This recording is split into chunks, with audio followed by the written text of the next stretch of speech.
ଏସବୁ ଡ୍ରାମା ସବୁ ଆପଣ ଦେଖୁଥିବେ, ତାଙ୍କ ଭିତରେ ପଡ଼ୁନି, ଗୋଟେ ଡ୍ରାମା ଚାଲିଛି, ଖାଲି ହରିଲୁଟ୍ ହେଉଛି ପଇସା। କିଏ ଫ୍ରଣ୍ଟକୁ ଆସୁନାହାନ୍ତି, ହଁ ହବ ତ, ହଉ କରିବା ତ। ଦେଖନ୍ତୁ ସେଇ ନାଁ ଧରି ସେଇ କଥା କହି ଏମାନେ ଜିତିକିରି ପ୍ରଭୁ ତାଙ୍କୁ ନେଇକି ଆସିଲେ। ଏଇ ଜିନିଷ ସତ୍ୟ କଥା ଏଇଟା ମୁଁ କହୁଛି, କିନ୍ତୁ ପ୍ରଭୁଙ୍କ ପାଇଁକି ଏମାନେ ହେଳାଦସ୍ତ କାମ କରୁଛନ୍ତି। ମାନ୍ୟବର ହାଇକୋର୍ଟଙ୍କ ନିର୍ଦ୍ଦେଶ ପରେ ବର୍ତ୍ତମାନ ରାଜ୍ୟ ସରକାର କିଭଳି ଭାବରେ ରତ୍ନଭଣ୍ଡାର ଖୋଲିବେ ଏବଂ ରତ୍ନାଳଙ୍କାର ଯାହା ସବୁ ରହିଛି ତାକୁ କିଭଳି ଭାବରେ ଗଣତି ମଣତି କରିବେ ତାକୁ ନେଇକରି ବର୍ତ୍ତମାନ ବିଶେଷ ଭାବରେ ଆମେ କହିପାରିବା ଶ୍ରୀମନ୍ଦିର ପ୍ରଶାସନ ମଧ୍ୟ ଚଳଚଞ୍ଚଳ ହୋଇ ଉଠିଛି। ଆମେ ସିଧାସଳଖ କଥା ହେବା। ଆମ ସହିତ ଅଛନ୍ତି ଏ ବରିଷ୍ଠ ସେବାୟତ ଯିଏକି ଜଗନ୍ନାଥଙ୍କର ମୁଖ୍ୟ ବାଡ଼ଗ୍ରାହୀ ଏଇ ଜଗନ୍ନାଥ ସ୍ୱାଇଁ ମହାପାତ୍ର। ଆଜ୍ଞା ଆପଣଙ୍କୁ ସ୍ୱାଗତ କରୁଛି। କ'ଣ କହିବେ ଯେ ମହାପ୍ରଭୁଙ୍କର ଯେଉଁ ସ୍ୱର୍ଣ୍ଣ ଅଳଙ୍କାର ସବୁ ରହିଛି ଏ ଖୁବ୍ ଶୀଘ୍ର ଗଣତି ମଣତି କରାଯିବ ଏବଂ ଗତକାଲି ମଧ୍ୟ 2ଟି ଉଚ୍ଚସ୍ତରୀୟ ବୈଠକ ମଧ୍ୟ ବସିଥିଲା, ତ କ'ଣ କହିବେ? ଆଜ୍ଞା ଶୁଣନ୍ତୁ, ଏମିତି ହେଇ ଗୋଟେ ବର୍ଷ ସରିବ ବସିଲାଣି, ଗଣତି ମଣତି ଚାଲିଛି କି ଗଣତି ମଣତି ହେଉଛି, ତା ଭିତରେ କ'ଣ ହେଉଛି ହାତୀ ନା ଘୋଡ଼ା ନା ବାଘ ସେସବୁ ନାହିଁ, ଶୀଘ୍ର ସାରିବା କଥା। ଆମର ଏଥିରେ ମୁଖ୍ୟ ହେଲେ ଆମର ମୁଖ୍ୟ ପ୍ରଶାସକ, ଆଜି ଆପଣ କହିଲେ, ତା ପଛକୁ ଆମ ଗଜପତି ମହାରାଜ, ଏମାନେ ଯଥାଶୀଘ୍ର ଚାହିଁବେ ଏଇଟା କାମ ସମାପ୍ତି ହେବ। କାହିଁକିନା ପ୍ରତ୍ୟେକ ଜାଗାରେ ପ୍ରତ୍ୟେକ ସମୟରେ ଆମର ସମସ୍ତେ ଲୋକ ଅପେକ୍ଷା କରିଛନ୍ତି ପ୍ରଭୁଙ୍କର ଗଣତି ମଣତି କ'ଣ ହେଲା କ'ଣ ନାହିଁ ସାରା ଓଡ଼ିଶାବାସୀ ଅପେକ୍ଷା କରିଛନ୍ତି ପ୍ରଭୁଙ୍କର କ'ଣ ହେଲା କ'ଣ ନାହିଁ। ସେ ଯେଉଁ ମୋ କହିବା କଥା ଯେତେ ଶୀଘ୍ର ପାରିବା ଏଇଟା କରିଦେଲେ ଭଲ ହୁଅନ୍ତା, କାହିଁକିନା ଏତେ ଦୂର ତର୍କ ବିତର୍କ ହେବା ଦରକାର ନାହିଁ କିଛି, କିନ୍ତୁ ଏଇଟା ହେଇଗଲେ ବହୁତ ଆନନ୍ଦର କଥା ହୁଅନ୍ତା। ଲୋକ ଜାଣନ୍ତେ ପ୍ରଭୁଙ୍କର ଏଇଆ ଅଛି ଏଇଆ ନାହିଁ। ଏବଂ ପ୍ରଭୁଙ୍କର ମୁଁ 1000 ଥର କହିଛି, ଜଗତନାଥ ଜଗନ୍ନାଥ ଆମର ସିଏ ଇଷ୍ଟ ଦେବତା ସମସ୍ତଙ୍କର। ପ୍ରଭୁଙ୍କ ପାଇଁ ନୂଆ ସେଟ୍ 2-3ଟା ହଉ ଏଇ ସରକାରଙ୍କ ଟାଇମରେ। ଆସ୍ତେ ଆସ୍ତେ ସରକାର ଶେଷ ହେଇଯାଉଛି, ଏଇ ସରକାରଙ୍କ ଟାଇମରେ ନୂଆ 2-3ଟା ସେଟ୍ ହଉ। ଆପଣ ଦେଖନ୍ତୁ ଗୋଟିଏ ସେଟ୍ ମହାପ୍ରଭୁ 100 ବର୍ଷ ଲାଗି ହେଉଛନ୍ତି, ଦୁଃଖଦାୟକ ଘଟଣା। ଜଗନ୍ନାଥର କ'ଣ ଅଭାବ ଅଛି? ଆପଣ ଦେଖନ୍ତୁ, ଖାଲି କହିଦେବେ ଯଦି ସରକାର ଯେ ପ୍ରଭୁଙ୍କ କିଛି ନାହିଁ, ଲୋକମାନେ ଡୋନେସନ୍ କରନ୍ତୁ, ହଜାର ଲୋକ କୋଟି ଲୋକ ଡୋନେସନ୍। କିନ୍ତୁ କାହିଁକି ବିଳମ୍ବ କରାହେଉଛି? ମାନେ ଆପଣଙ୍କର ଲାଷ୍ଟ ଟାଇମ୍ ଯେଉଁ ଗଣତି ମଣତି ହେଇଥିଲା କାହିଁକି ବିଳମ୍ବ? ଏଇସବୁ ରାଜନୀତି ଚାଲିଛି ଆଜ୍ଞା, ଆପଣ ଜାଣିନାହାନ୍ତି। ଏଙ୍କର ଭିତରେ କାହା ମାନେ ରିଲେସନ୍ ରହୁନି।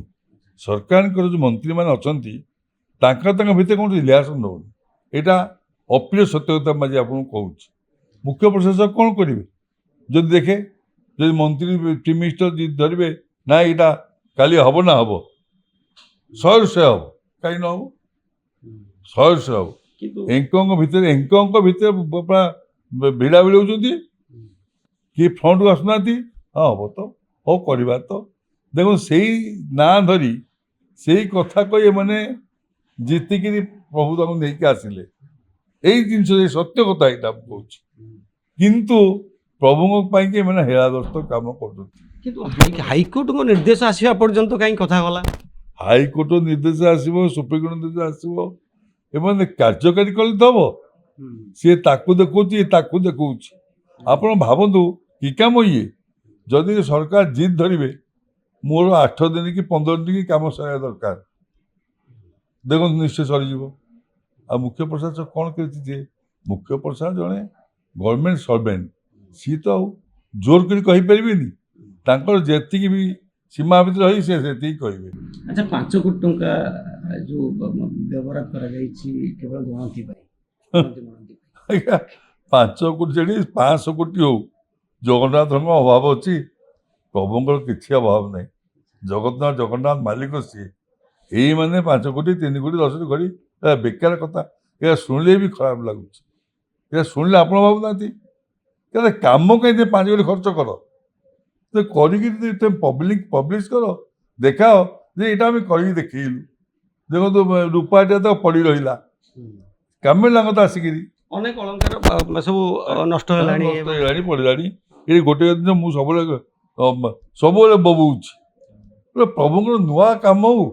ଆରେ ଜଗନ୍ନାଥଙ୍କ ଛତ୍ରଛାୟା ତଳେ तुमको गवर्नमेंट है प्रभु को ना नहीं कल किंतु प्रभुर कि गोटे गोटे किसी प्रभुଙ୍କର ରଥଯାତ୍ରା 3 ମାସ 4 ମାସ ରଥଯାତ୍ରା ହବ ଜଗନ୍ନାଥ ନୂଆ ମୁକୁଟ ହେଇଥାନ୍ତା ନୂଆ ହାତ ନୂଆ କି ସୁନ୍ଦର ତାଙ୍କର ଆଶୀର୍ବାଦ ରହିଥାନ୍ତା ସାରା ବିଶ୍ୱ ଦେଖିଥାନ୍ତା କିଛି ହେଲାନି ସେଇ ଗୋଟିଏ ଦିନ ଚାଲିଛି ସେଇ ଡ୍ରାମା ଆଉ 8 ଦିନ ଆଉ 15 ଦିନ ଆଉ 10 ଦିନ ଏସବୁ ଡ୍ରାମା ସବୁ ଆପଣ ଦେଖୁଥିବେ ତାଙ୍କ ଭିତରେ ପଡ଼ୁନି ଗୋଟେ ଡ୍ରାମା ଚାଲିଛି ଖାଲି ହରିଲୁଟ୍ ହେଉଛି ପଇସା ତଥାପି ମାନେ ଆପଣ କିଭଳି ଦେଖୁଛନ୍ତି ଏଇ ଯେଉଁ ସେମାନେ ଯେଉଁ ଷ୍ଟେପ୍ ନେଇଛନ୍ତି ଆରେ ଆପଣ ଦେଖନ୍ତୁ ଆପଣ ଭାବନ୍ତୁ ଆଜିକି ବର୍ଷ ହେଲା ସେଇ ଡ୍ରାମା ଚାଲିଛି ଆଉ ସେଇ ଷ୍ଟେପ୍ କି ଷ୍ଟେପ୍ ଆପଣ କହୁନାହାନ୍ତି ହେଇଗଲାଣି ଆଉ ମାସ ଲାଗିବ ପୁଣି ମାସ ସରିଲା ଅମୁକ ଯାତ୍ରା ଆସିଗଲା ଅମୁକ ସପ୍ତାହ ଆସିଗଲା ତାପରେ କରିବା ପୁଣି ହେଇଗଲାଣି ଆଉ କି ଷ୍ଟେପ୍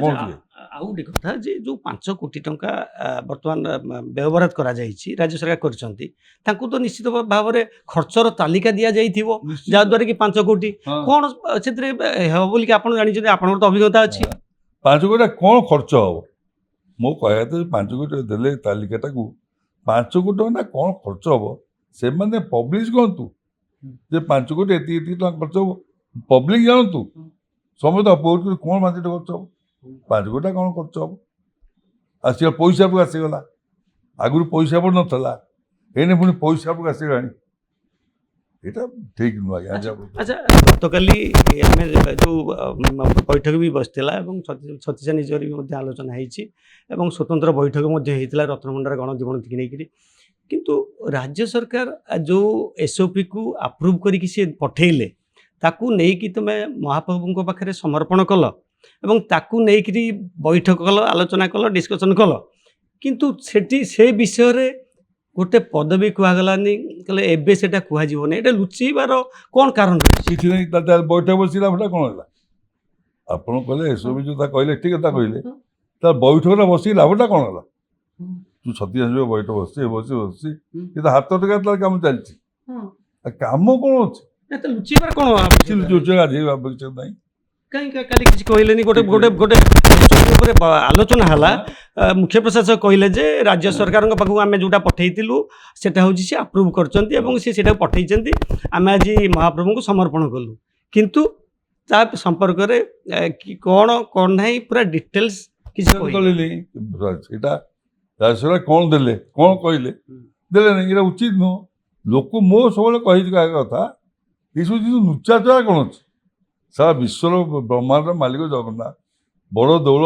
ବଡ଼ କଥା ବଡ଼ ଇଏ ଏସବୁ ନୁଚାଚୁରା କଲେ ଖରାପ ନୁହଁ ଆପଣ ଭାବିଲେ ଯାହା ଆପଣ ଟିଭି ମାଧ୍ୟମରେ ଲୋକ ଜାଣୁଛନ୍ତି ଭଲ ଅଛି ମନ୍ଦ ଅଛି ଲୋକ ବି ଖୁସି ହେଉଛୁ ହେବେ ଯେ ନାଇଁ ଏଇ ଜିନିଷ ହେବ ଏଇଆ ହେଲା ଏସବୁ କହିଲା ଏଇଆ ହେଲା ସେ ହେଲା ସେମାନେ ଛପେଇ ଦେଲେ ଲାଭ କ'ଣ ଅଛି ଆଉ ଗୋଟେ କଥା ଯେ ଗତ ବର୍ଷ ଯେଉଁ ଦଳା ଚକଟା ହେଇଥିଲା ତାକୁ ନେଇକରି ମଧ୍ୟ ଏବେ ରାଜ୍ୟ ସରକାର ମଧ୍ୟ ଗୋଟେ ସ୍ୱତନ୍ତ୍ର ମାନେ ଯେଉଁ ଗୋଟେ ଆଇନକୁ ପରିବର୍ତ୍ତନ କରିବା ପାଇଁ ସେ ଚାହୁଁଛନ୍ତି ମାନେ କୋଡ଼କୁ ପରିବର୍ତ୍ତନ କରିବା ପାଇଁ ଚାହୁଁଛନ୍ତି ଆଜ୍ଞା ଦେଖନ୍ତୁ ଗତ ବର୍ଷ ଦଳା ଚକଟା ହେଲା ଏ ଖାମିଖିଆଲ ନୀତି ଯୋଗୁଁ ହେଲା ଖାମିଖିଆଲ ନୀତି ନଥିଲେ କିଛି ହେଇନଥାନ୍ତା କାହିଁ ଏତେ ଦୂର ଯାଇଥାନ୍ତା ତାପରେ ତ ଇନକ୍ୱାରି ଚାଲିଛି ଇନକ୍ୱାରି ତ ରିପୋର୍ଟଟା ବାହାରିଲା ସେଇଟା ଆମେ ଜାଣିପାରିଲୁନି କିଛି ସେଠି ଯେଉଁ ଅଫିସରମାନେ ଥିଲେ କି ଭଲ ମନ୍ଦ ଥିଲେ ତାରି ଉପରେ ଇନକ୍ୱାରି ଚାଲିଛି ମେନ୍ ଦୋଷୀ କିଏ ହେବ